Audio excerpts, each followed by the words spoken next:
여러분 안녕하세요.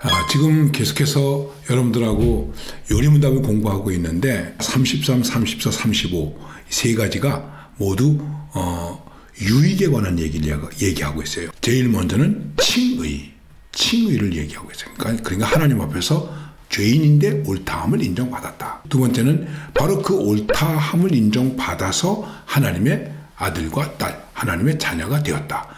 그 다음에 그 아들이 이 세상을 어떻게 살아가느냐 하는 것을 얘기하는데 우리를 거룩하게 하신다. 자, 이런 것들 때문에 내 생활에 유익이 될까, 유익이 되지 않을까, 불편할까, 편리할까. 여러분 어떻게 생각해요? 여러분이 예수 믿는다는 것 때문에, 교회 다닌다는 것 때문에 우리가 어려움을 당할 수 있어요. 그런데 과연 그것도 우리가 내 삶에 있어서 유익이라고 말할 수 있을까 하는 거죠. 그래서 오늘 36번 문제는 칭의, 양자됨, 성화에 따라 생기거나 거기에서 비롯되는 이 생에서의 유익은 무엇입니까? 하는 것입니다.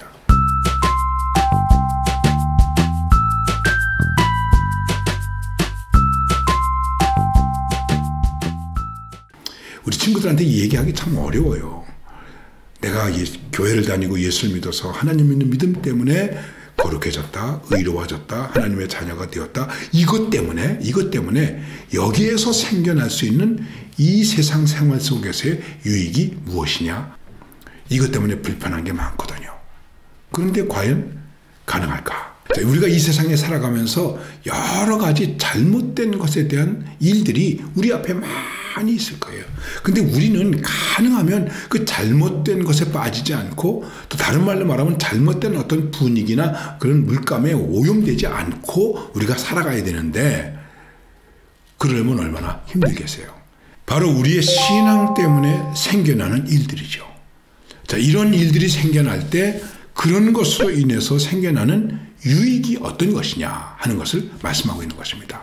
자, 여기에 대한 답을 이렇게 말씀하고 있습니다. 칭의, 양자됨, 또 성화에 따라 생기거나 거기서 비롯되는 이 생애의 유익들이란 하나님의 사랑을 확신하는 것이다. 이거 아주 중요한 거예요. 우리는 하나님의 사랑을 그럴 때일수록 확신하는 거예요. 하나님이 나를 사랑하신다. 나는 하나님을 사랑한다.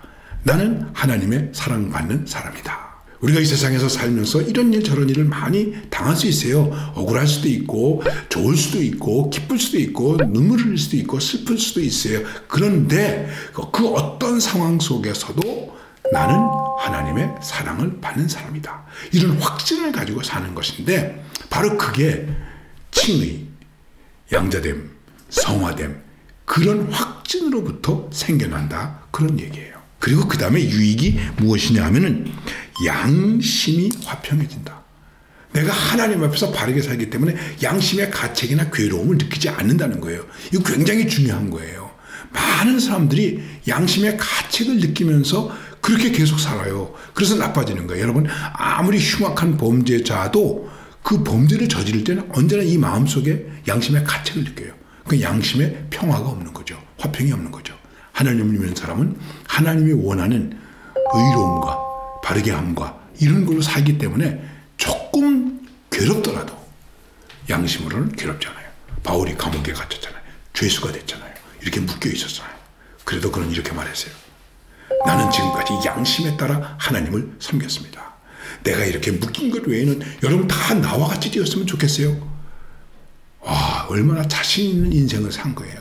여러분들도 친구들을 향해서 그래, 내가 좀 공부는 못하는 것 같지만, 실력은 없는 것 같지만, 나 양심대로 살고 있어. 너희도 나처럼 살아. 여러분, 우리가 이렇게 할 수 있어야 돼요. 근데 이거 여러분들에게만 강요하면 미안하죠. 우리 어른들이 그렇게 살아야 되는데, 에이, 어른들이 그렇게 못해서 좀 미안한 게 많이 있어요. 그래도 우리 예수 믿는 사람은 그렇게 살도록 해야 돼요. 그리고 그 다음에 어떤 유익이 있느냐? 성령 안에서 기뻐한다.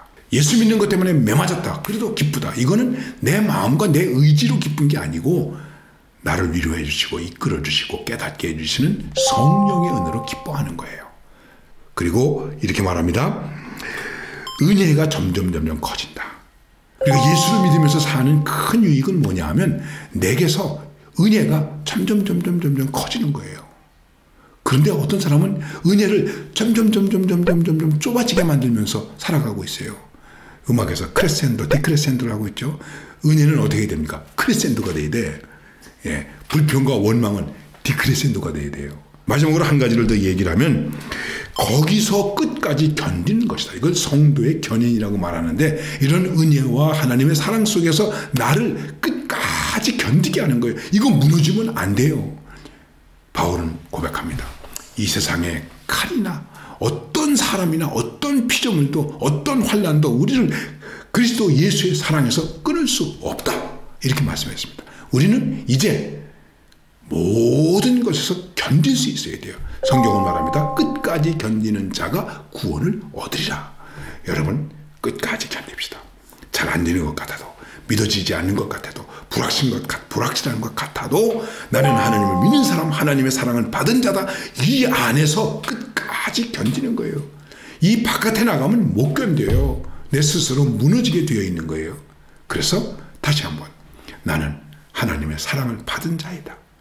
그 안에 하나님이 나를 의롭게 하셨고 하나님의 자녀 되게 하셨고 그리고 지금도 나는 거룩함을 가지고 살아갈 수 있다 하는 이 일에서 비롯된 유익을 누리면서 사는 거예요. 여러분 어때요? 자신 있죠? 이러한 유익을 누리면서 행복하게 살기를 바랍니다. 고마워요. 안녕.